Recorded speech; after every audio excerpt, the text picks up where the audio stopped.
Headlines प्रायोजक राम बंधू लोणचे। आता प्रत्येक जण जिंकेल।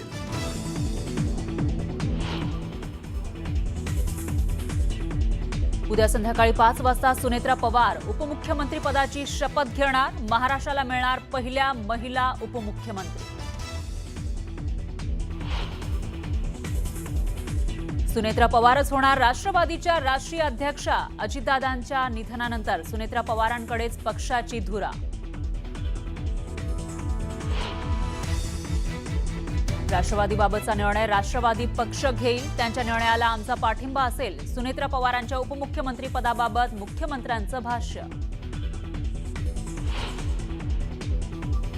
सुनेत्रा पवार उपमुख्यमंत्री होणार, मात्र अजित पवारांकडील वित्त नियोजन खातं भाजपकडे राहणार, सूत्रांची माहिती। अजित पवारांच्या निधनानं कोसळलेले शरद पवार पुन्हा मैदानात उभे। नीरा नदीतल्या प्रदूषणाची शरद पवारांची त्यांच्याकडून पाहणी, तर बारामतीची सूत्र पुन्हा घेतली हाती।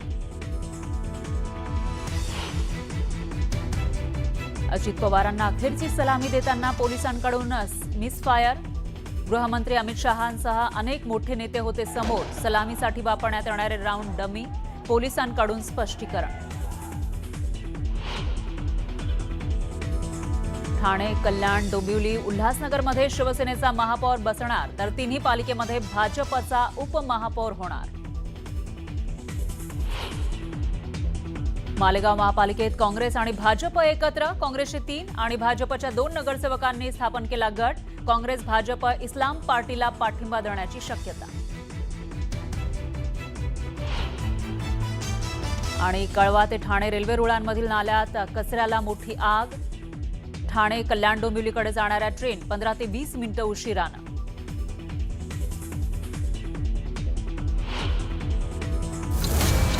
आणि प्राईम टाइम बुलेटिनमध्ये पुढच्या तासाभरात आज दिवसभरातल्या सर्व महत्त्वाच्या घडामोडी आपण बघणार आहोत। सुरुवातीला आजची सगळ्यात मोठी बातमी आहे, सुनेत्रा पवार या उपमुख्यमंत्री पदाची शपथ घेणार आहेत। त्यासोबतच त्या पक्षाच्या राष्ट्रीय अध्यक्ष सुद्धा होणार आहेत।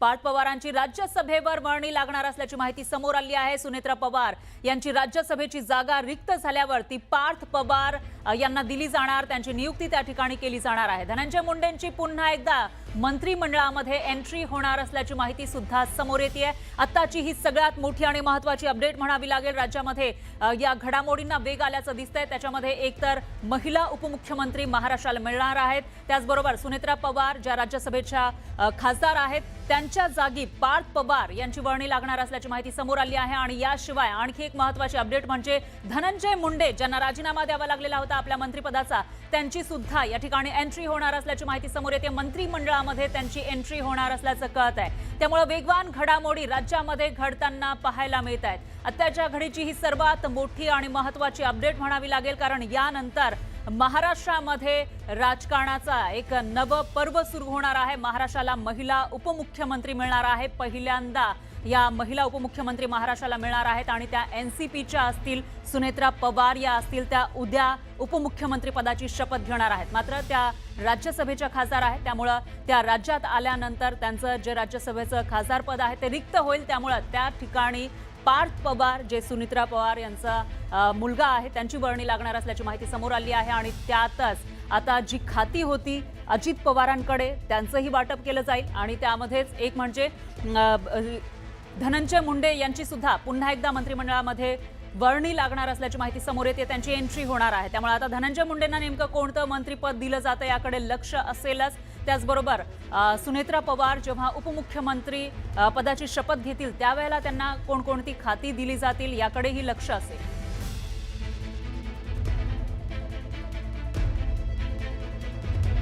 तर अजित पवारांच्या पत्नी सुनेत्रा पवार शनिवारी म्हणजे उद्या उपमुख्यमंत्री पदाची शपथ घेणार आहेत। सुनेत्रा पवार यांच्या शपथविधीची राजभवनात तयारी सुरू करण्यात आली आहे। सुनेत्रा पवारांकडून उपमुख्यमंत्री पदासाठी होकार मिळाल्याची माहिती समोर आली आहे।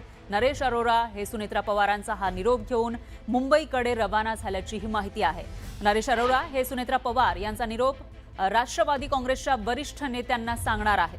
तर सुनेत्रा पवार यांनी उपमुख्यमंत्री पद स्वीकारण्यास सकारात्मकता दर्शवल्यानं शनिवारी राष्ट्रवादी काँग्रेसच्या विधिमंडळ पक्षाच्या बैठकीचा मार्ग मोकळा झालाय। या बैठकीमध्ये विधिमंडळ पक्षाचा नेता ठरवला जाणार आहे। सुनेत्रा पवार यांची राष्ट्रवादी काँग्रेस विधिमंडळ पक्षनेतेपदी निवड केली जाणार आहे आणि त्याचबरोबर त्या राष्ट्रीय अध्यक्ष सुद्धा या पक्षाच्या होणार असल्याची माहिती समोर आली आहे.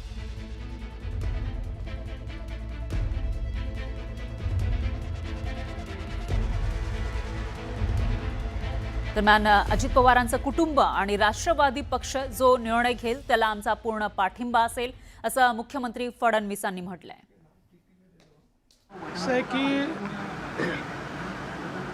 कुठलाही निर्णय जो काही घ्यायचा असेल तो राष्ट्रवादी काँग्रेस पक्ष घेईल आणि राष्ट्रवादी काँग्रेस पक्ष जो निर्णय घेईल त्याच्या पाठीशी आम्ही उभे राहू, सरकार म्हणून आणि भारतीय जनता पार्टी. त्यामुळे मी आत्ता आपल्याला एवढंच सांगू शकतो की अजितदादांचं कुटुंब असेल किंवा राष्ट्रवादी काँग्रेस पक्ष असेल याच्या पाठीशी आम्ही पूर्णपणे उभे आहोत. माझ्याशी 2 वेळा चर्चा करून ते गेले आहेत. त्या चर्चेमध्ये त्यांनी त्यांची काय कार्यपद्धती आहे, काय काय ऑप्शन्स आहेत या संदर्भात त्यांनी चर्चा केलेली आहे. मात्र अंतिम निर्णय जो काही असेल तो त्यांचा पक्ष घेईल. त्यामुळे त्या संदर्भात मी बोलणं हे योग्य होणार नाही. राष्ट्रवादी काँग्रेस पक्षाच्या विधिमंडळ पक्षाची बैठक उद्या दुपारी 2 वाजता प्रदेशाध्यक्ष म्हणून मी त्या ठिकाणी निमंत्रित केलेले आहे. याला आमचे विधानसभा सदस्य, विधान परिषद सदस्य, खासदार हे सगळे त्या ठिकाणी उपस्थित राहतील. विधिमंडळ पक्षाचा नेता निवडला जाईल, त्याची माहिती माननीय मुख्यमंत्री महोदयांना देण्यात येईल आणि त्याच्या संदर्भातला निर्णय मुख्यमंत्री घेतील. वहिनींशी सुद्धा आम्ही रात्री या विषयावरती बोलणार आहोत पण धार्मिक विधी त्या ठिकाणी सुरू होते त्यामुळे त्यांचं आमचं काही बोलणं झालेलं नाही. पण त्याही उद्याच्या बैठकीला उपस्थित राहणं आम्हाला अपेक्षित आहे. दुःखद घटनेनंतर बारामतीकरांना एक दिलासा आहे आणि कुठंतरी दादांचं स्वप्न अपूर्ण न राहता हे बारामतीकरांसाठीच खरोखरच ही एक चांगली गोष्ट आहे. पण जी खंत दादा गेल्यानंतरची जी आहे बारामतीकरांना ही शब्दात व्यक्त न होणार आहे खरं. कारण आम्ही अजूनही म्हणजे दादांना विसरलेलो नाही आहे. हे घडत राहतं पण आमच्या वहिनी होणार आहेत. खरोखरच आमचे दादा आम्हाला कुठेही सोडून गेलेले नाही आहेत आणि आमचे दादा आम्हाला सोडून जाणार पण नाहीत. म्हणजे